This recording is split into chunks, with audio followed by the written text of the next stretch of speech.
এই দেখো, এই গাছটা আজকে কত ফুল হয়েছে, পুরো ভরে ভরে ফুল হয়েছে উপর থেকে পুরো নিচে পর্যন্ত। এই দেখো, অনেকগুলো ফুল ঝরেও গেছে। কত ফুল হয়েছে আজকে এই গাছগুলোয়,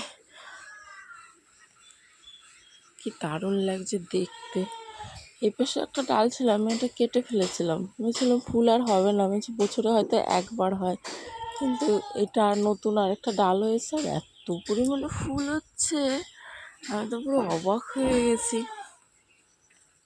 খুবই সুন্দর লাগছে। আর পাশের বাড়ি ছাগলে ডাকছে, ইগনোর করো, ঠিক আছে। এই দেখো কি কিউট লাগে এই ফুলগুলো দেখতে। আর ডাল কাটা যাবে না, যাদের বাড়ি গাছ আছে তারা ডালগুলো আর কেটো না, ঠিক আছে।